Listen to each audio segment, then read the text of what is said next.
आज से 21 साल पहले की एक घटना याद है मुझे। तारीख थी 24 अप्रैल 2004 और जगह लखनऊ।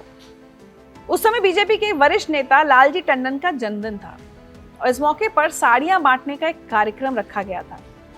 हजारों की संख्या में गरीब महिलाएं एक साड़ी की उम्मीद में वहां पहुंची थी, लेकिन कुछ ही देर में वो उम्मीदें चीखों में बदल गईं। भीड़ बेकाबू हुई, भगदड़ मची और देखते ही देखते 22 जिंदगियां खत्म हो गईं। उसके बाद सवाल उठे पुलिस पर, प्रशासन पर और खुद लालजी टंडन पर। जांच के आदेश हुए, मुआवजे का ऐलान हुआ। उस वक्त लगा था कि हम भविष्य में ऐसा कुछ नहीं होने देंगे, इससे एक सीख लेंगे। लेकिन वो 2004 था और आज 2025। सोचिए कितने साल हो गए हैं। तारीखें बदली, शहर बदले और ऐसे हादसों की फहरिस्त लंबी होती गई। अब ताजा तस्वीर आई है तमिलनाडु के करूर से। 28 सितंबर को यहां मशहूर अभिनेता और नेता थलापति विजय की एक रैली थी। अपने पसंदीदा सितारे की एक झलक पाने के लिए, उनकी बातें सुनने के लिए हजारों की भीड़ उमड़ी थी। जोश था, जुनून था, लेकिन उस जोश और जुनून के बीच कहीं ना कहीं इंतजामों में भारी कमी भी थी। नतीजा वही हुआ जिसका डर था। भीड़ में धक्का मुक्की शुरू हुई और भगदड़ मच गई। इसमें 40 से ज्यादा लोगों की जान चली गई, 60 से ज्यादा लोग जख्मी हो गए। विजय की पार्टी टीवीके ने भगदड़ के पीछे डीएमके की साजिश का आरोप लगाया है। मद्रास हाईकोर्ट में इस मामले की जांच के लिए अपील भी की है। पार्टी ने कहा कि यह भगदड़ हादसा नहीं, साजिश है। वहीं राज्य सरकार ने कहा कि रैली में सुरक्षा नियम तोड़े गए। दरअसल रैली के लिए 10,000 लोगों की अनुमति थी, लेकिन 50,000 की भीड़ जमा हो गई।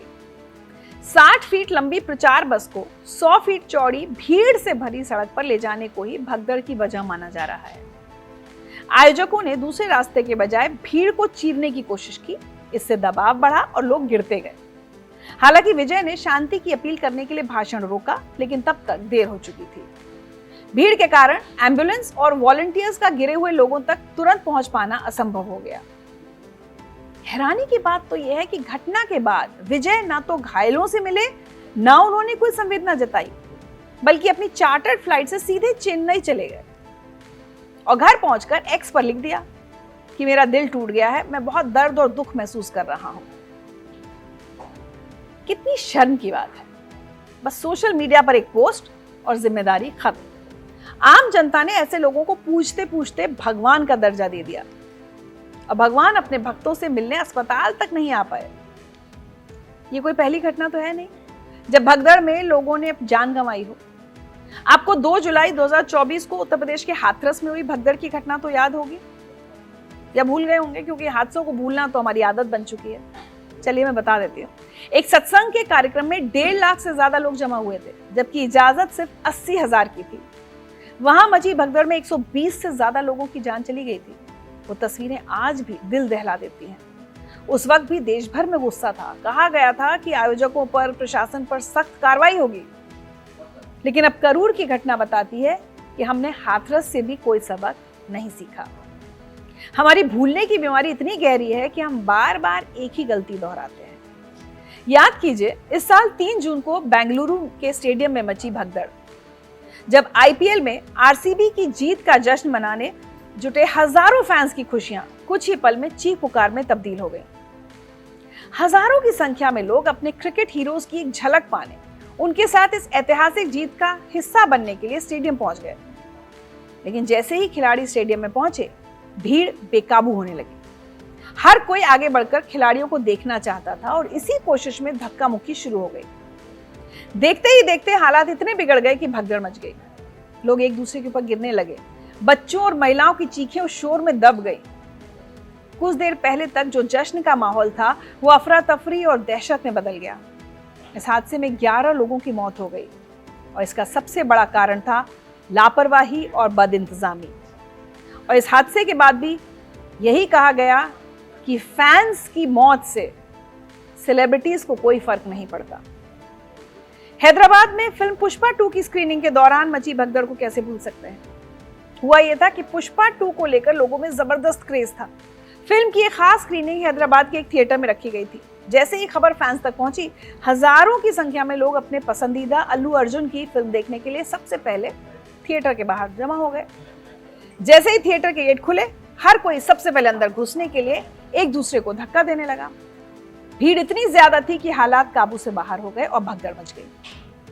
लोग एक दूसरे के ऊपर गिरने लगे, चीख पुकार मच गई और जो लोग कुछ देर पहले जश्न मना रहे थे वही अपनी जान बचाने के लिए भागते नजर आए। इस हादसे में एक महिला की जान चली गई थी और उसके बेटे समेत कई लोग घायल हुए थे। नई दिल्ली रेलवे स्टेशन पर मची भगदड़ ने भी हमें यही दिखाया था कि कैसे हमारे रोजमर्रा के सफर वाले स्थान भी सही इंतजाम न होने पर मौत का जाल बन सकते हैं। 15 फरवरी 2025 को प्रयागराज महाकुंभ जाने वाले यात्रियों की भारी भीड़ स्टेशन पर जमा थी। तभी एक स्पेशल ट्रेन के आने की अफवाह की वजह से अचानक प्लेटफॉर्म पर भीड़ बढ़ गई। एक साथ हजारों लोग एक ही दिशा में जाने की कोशिश करने लगे। तभी भगदड़ मच गई। लोग अपनी जान बचाने के लिए भागने लगे, लेकिन भागने के लिए जगह ही कहां थी। तंग फुटओवर ब्रिज और भीड़ से भरे प्लेटफॉर्म पर लोग एक दूसरे के ऊपर गिरने लगे। जो मंजर सामने आया वो दिल दहला देने वाला था। इस घटना में 18 लोगों की मौत हो गई थी। हर घटना के बाद एक जैसी तस्वीरें सामने आती हैं। इससे पहले कुंभ में जो भगदड़ हुई थी उसकी तस्वीरें तो हम सब ने देखी थी। हर घटना के बाद एक जैसी तस्वीरें सामने आती हैं। बिखरे हुए चप्पल जूते, बदहवास भागते लोग, अपनों को खोजती नम आंखें और जमीन पर पड़े बेजान शरीर। हर बार एक जांच कमेटी बनती है, मुआवजे का ऐलान होता है और कुछ दिनों के लिए भीड़ वाले कार्यक्रमों के लिए दिशा निर्देश जारी करने की बातें होती हैं। लेकिन फिर कुछ समय बाद पहले जैसा हो जाता है। सवाल यह है कि आखिर हम सब सबक कब लेंगे? लखनऊ से लेकर करूर तक, हाथरस से लेकर हैदराबाद तक देश में 2003 से अब तक मंदिरों, रेलवे स्टेशनों, महाकुंभ और सार्वजनिक आयोजनों में हुई भगदड़ों में करीब 1,500 लोग मारे गए और हजारों घायल हुए। जब तक हम इन हादसों को सिर्फ आंकड़ों के तौर पर देखते रहेंगे और हर जान की कीमत नहीं समझेंगे, तब तक ये सिलसिला यूं ही चलता रहेगा। करूर में जो हुआ वो कल किसी और शहर में किसी और कार्यक्रम में फिर दोहराया जाएगा, क्योंकि हम शोक मनाना तो जानते हैं लेकिन सबक लेना नहीं। सबक लीजिए और अपनी जान को कीमती समझिए। हम उंगलियां उठाते हैं सरकार पर, पुलिस पर, आयोजकों पर, और ये सही भी है, लेकिन क्या हमने कभी एक उंगली अपनी तरफ उठाई?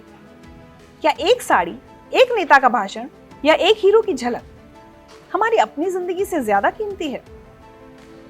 हम जिन्हें पलकों पर बिठाते हैं, जिनके लिए घंटों धूप में खड़े रहते हैं, वो तो सोशल मीडिया पर 2 लाइन लिखकर अपनी जिम्मेदारी पूरी कर देते हैं। लेकिन उस परिवार का क्या होता है जिसका सदस्य उस भीड़ में खो जाता है? वो बिखरे हुए चप्पल जूते किसी के नहीं होते, वो उन सपनों के होते हैं जब कभी पूरे नहीं होंगे। जब तक भीड़ में खड़ा हर इंसान खुद को सिर्फ एक गिनती नहीं बल्कि कीमती जिंदगी समझेगा, शायद तभी ये सिलसिला रुकेगा। वरना तारीखें बदलती रहेंगी, शहर बदलते रहेंगे और हम हादसों पर अफसोस जताते रहेंगे।